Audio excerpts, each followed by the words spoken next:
ಕೇರಳದ ಗಡಿ ಭಾಗದಲ್ಲಿ ಇರುವಂತಹ ದಕ್ಷಿಣ ಕನ್ನಡ ಜಿಲ್ಲೆಯ ಪರಿಸ್ಥಿತಿ ಏನಾಗಿದೆ? ಅಲ್ಲೂ ಕೂಡ ಕೊರೋನಾ ಕೇಸ್ಗಳ ಸಂಖ್ಯೆ ಏರಿಕೆಯಾಗ್ತಾ ಇದೆ. ಕಾರಣ ಕೇರಳದಲ್ಲಿ ಅತಿ ಹೆಚ್ಚು ಕೊರೋನಾ ಕೇಸ್ಗಳಿರೋದ್ರಿಂದ ಅಲ್ಲಿಯೂ ಕೂಡ ಯಾವ ಪರಿಸ್ಥಿತಿ ಇದೆ ಅನ್ನೋದನ್ನ ನನ್ನ ಸಹೋದ್ಯೋಗಿ ಒಂದಿಷ್ಟು ವಿವರಿಸಿದ್ದಾರೆ, ಮಾತನಾಡಿದ್ದಾರೆ ಅಲ್ಲಿರುವಂತಹ ಜಿಲ್ಲಾ ಆರೋಗ್ಯಾಧಿಕಾರಿಯ ಜೊತೆಗೆ. ನೋಡೋಣ ಏನು ಹೇಳಿದ್ದಾರೆ ಅಂತ.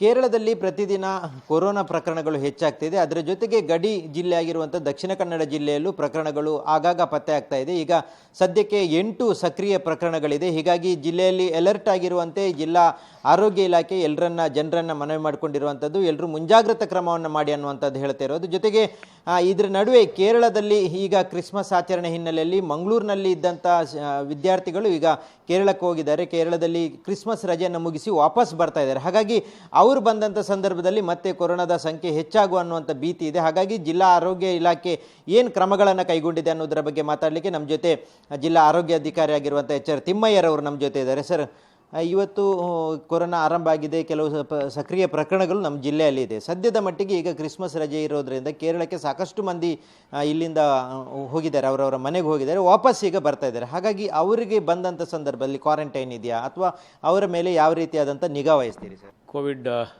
ಸಾರ್ವಜನಿಕರಲ್ಲಿ ಒಂದೊಂದು ಕಳಕಳಿಯ ಮನವಿ, ದಯವಿಟ್ಟು ಯಾರೂ ವಿನಾಕಾರಣ ಗಾಬರಿಯಾಗ ಅಗತ್ಯತೆ ಇಲ್ಲ. ಮೊದಲನೇದಾಗಿ. ಎರಡನೇದಾಗಿ, ನಾವು ಈಗ ಟೆಸ್ಟಿಂಗನ್ನು ರಾಜ್ಯ ಮಟ್ಟದ ಆರೋಗ್ಯ ಮತ್ತು ಕುಟುಂಬ ಕಲ್ಯಾಣ ಇಲಾಖೆ ನಿರ್ದೇಶನದಂತೆ ನಾವೀಗ ನಮಗೆ 330 ಗುರಿಯನ್ನು ನೀಡಲಾಗಿತ್ತು. ನಾವು 25ನೇ ತಾರೀಕಿನವರೆಗೆ ಕಡಿಮೆ ಟೆಸ್ಟ್ ಮಾಡ್ತಿದ್ವಿ. 26ಕ್ಕೆ 392 ಜನರಿಗೆ ಟೆಸ್ಟ್ ಮಾಡಿದ್ದೇವೆ. ನಿನ್ನೆ 335 ಮಂದಿಗೆ ನಾವು ಮಾದರಿಗಳನ್ನು ಸಂಗ್ರಹಿಸಿ ಪರೀಕ್ಷೆಗೆ ಒಳಪಡಿಸಿದ್ದೇವೆ. 26ರಂದು ಯಾವುದೇ ಪ್ರಕರಣ ವರದಿಯಾಗಿರೋದಿಲ್ಲ. ಆದರೆ ನಿನ್ನೆ 2 ಸಕ್ರಿಯ ಪಾಸಿಟಿವ್ ಬಂದಿರುತ್ತೆ. ಈ ಎಲ್ಲ ರೋಗಿಗಳು ಕೂಡ ಆರೋಗ್ಯವಾಗಿದ್ದಾರೆ. ಒಬ್ಬರು ICUನಲ್ಲಿದ್ದಾರೆ, ಉಳಿದವರು 2 ವಾರ್ಡಲ್ಲಿದ್ದಾರೆ. ಉಳಿದವರು ಒಟ್ಟು 8 ಸಕ್ರಿಯ ಪ್ರಕರಣಗಳಲ್ಲಿ 5 ಮಂದಿ ಗೃಹ ನಿರ್ಬಂಧದಲ್ಲಿ ಉಳಿದಿದ್ದಾರೆ. ಅವರು ಆರೈಕೆಯನ್ನು ಮನೆಯಲ್ಲಿ ಮಾಡ್ಕೊಳ್ತಾ ಇದ್ದಾರೆ. ಇಷ್ಟನ್ನು ಹೊರತಾಗಿ ಪ್ರಮುಖ ಪ್ರಶ್ನೆಯನ್ನು ತಾವು ಎತ್ತಿದ್ದೀರಾ. ನಮ್ಮ ಜಿಲ್ಲೆಗೆ ಬಹುತೇಕ ಆರೋಗ್ಯ ವ್ಯವಸ್ಥೆಯನ್ನು ಕೇರಳದವರು, ಇಲ್ಲಿಯ ಕಾಸರಗೋಡು ಜಿಲ್ಲೆಯವರು ನಮ್ಮ ಜಿಲ್ಲೆಯನ್ನು ಅವಲಂಬಿಸಿರ್ತಾರೆ. ಇದರ ಜೊತೆಗೆ ವಿವಿಧ ಕೆಲಸಗಳಿಗಾಗಿ, ವಹಿವಾಟುಗಳಿಗಾಗಿ ಮಂಗಳೂರಿಗೆ ಕೇರಳದಿಂದ ಬರ್ತಾ ಇದ್ದಾರೆ. ವಿಶೇಷವಾಗಿ ವಿದ್ಯಾಭ್ಯಾಸಕ್ಕೆ ಅಂಥೇಳಿ ವಿದ್ಯಾರ್ಜನೆಗೆ ಬರುವಂತಹ ವಿದ್ಯಾರ್ಥಿಗಳು ವಿವಿಧ ಸಂಸ್ಥೆಗಳಲ್ಲಿ, ಶಿಕ್ಷಣ ಸಂಸ್ಥೆಗಳಲ್ಲಿ ಅವರು ಶಿಕ್ಷಣವನ್ನು ಪಡೀತಾ ಇದ್ದಾರೆ. ನಾವು ಈಗಾಗಲೇ ರಜೆಗೆ ತೆರಳುವ ಮುನ್ನನೇ ಅವರಿಗೆ ಈಗಾಗಲೇ ನಾವು ಸಂಬಂಧಪಟ್ಟ ಕೆಲವು ಇಲಾಖೆಗಳಿಗೆ, ಸಮಾಜ ಕಲ್ಯಾಣ ಇಲಾಖೆ ಇರ್ಬೋದು, ಹಿಂದುಳಿದ ವರ್ಗ ಇಲಾಖೆ, ಅಲ್ಪಸಂಖ್ಯಾತ ಇಲಾಖೆ ಅಥವಾ ITDP ಇಲಾಖೆಯವರಿಗೆ ನಾವು, ಹಾಗೂ ಉಪನಿರ್ದೇಶಕರು, ಮಹಿಳಾ ಮತ್ತು ಮಕ್ಕಳ ಕಲ್ಯಾಣ ಇಲಾಖೆ ಉಪನಿರ್ದೇಶಕರು, ಪದವಿ ಪೂರ್ವ ಶಿಕ್ಷಣ ಉಪನಿರ್ದೇಶಕರು, ಸಾರ್ವಜನಿಕ ಶಿಕ್ಷಣ ಇಷ್ಟಕ್ಕೂ ಪತ್ರವನ್ನು ಬರೆದು ರಜೆಯಿಂದ ಹಿಂದಿರುಗಿ ವಾಪಸ್ಸು ಬಂದ ನಂತರ ಈ ವಿದ್ಯಾರ್ಥಿಗಳು ಬಂದ ನಂತರ ನಮ್ಮ ಜಿಲ್ಲೆಯಲ್ಲಿ ಉಳಿಯೋದ್ರಿಂದ ಅವರುಗಳ ಆರೋಗ್ಯದ ಸ್ಥಿತಿಗತಿಗಳ ಬಗ್ಗೆ ನಿಗಾ ವಹಿಸುವಂತೆ ಆಯಾ ಇಲಾಖೆಗಳನ್ನು ಕೋರಲಾಗಿತ್ತು. ಪತ್ರ ಮುಖೇನ ಕೋರಿದ್ವು. ಜೊತೆಗೆ ಎಲ್ಲ ವಿದ್ಯಾಸಂಸ್ಥೆಗಳ ಆಡಳಿತ ಮಂಡಳಿಗಳಿಗೂ ಕೂಡ ಈ ಪತ್ರವನ್ನು ರವಾನಿಸಿದ್ವು. ಈಗ ಎಲ್ಲ ಮಕ್ಕಳು ರಜೆಯನ್ನು ಮುಗಿಸಿ ವಾಪಸ್ ಬರ್ತಾ ಇದ್ದೀವಿ.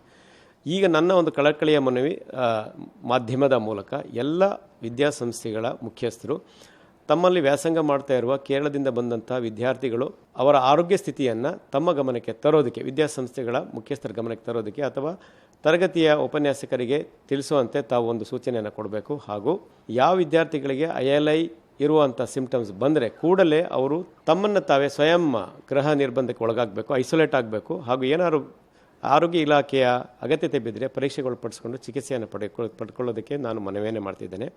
ಹಾಗೂ ಈಗ ನಿನ್ನೆ ಕೂಡ ನಾವು ಮತ್ತೆ ಈ ಎಲ್ಲ ಇಲಾಖೆಗಳಿಗೆ ಪತ್ರ ಮುಖೇನ ಈ ಬಗ್ಗೆ ಅನುಸರಣೆ ಮಾಡೋದಕ್ಕೆ ಕೋರದ ಪತ್ರವನ್ನು ಕೊಟ್ಟಿದ್ದೇವೆ. ಹಾಗೆ ವಿದ್ಯಾಸಂಸ್ಥೆಗಳು ಕೂಡ ಇದು ಸಂಬಂಧಪಟ್ಟಂತೆ ಕೊಟ್ಟಿದ್ದೇವೆ.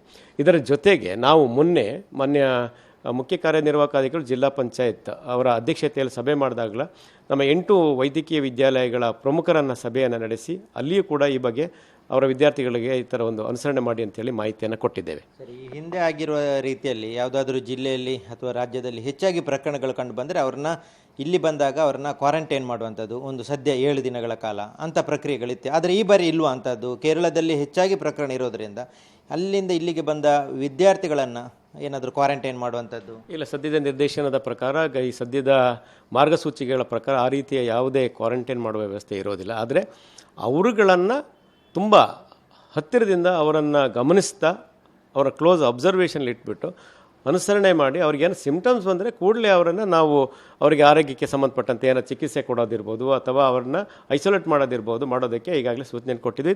ನಮ್ಮ ಆರೋಗ್ಯ ಕಾರ್ಯಕರ್ತರು ಮತ್ತು ವೈದ್ಯಾಧಿಕಾರಿಗಳು ಸಂಬಂಧಪಟ್ಟ ವೈದ್ಯಾಧಿಕಾರಿಗಳಿಗೂ ಕೂಡ ಈಗಾಗಲೇ ಈ ಪತ್ರ ಮುಖೇನ ಈ ಮಾಹಿತಿಯನ್ನು ಕೊಡಲಾಗಿದೆ. ಈಗ ಕೇರಳದಿಂದ ರಜೆ ಮುಗಿಸ್ಕೊಂಡು ಬಂದಿರುವಂಥ ವಿದ್ಯಾರ್ಥಿಗಳಲ್ಲಿ ಅಂತ ಸಿಂಪ್ಟಮ್ಸ್ ಏನಾದರೂ ಕಾಲೇಜುಗಳಲ್ಲಿ ಪತ್ತೆ ಆಗಿದೆಯಾ ಸರ್? ಇದುವರೆಗೆ ಯಾವುದೇ ನನಗೆ ಮಾಹಿತಿ ಬಂದಿಲ್ಲ. ಬಂದ ಕೂಡಲೇ ನಾನು ಅದಕ್ಕೆ ತಕ್ಕಂತೆ ನಾನು ಭೇಟಿ ಮಾಡಿ ಅದಕ್ಕೆ ಕ್ರಮವನ್ನು ವಹಿಸ್ತೇವೆ.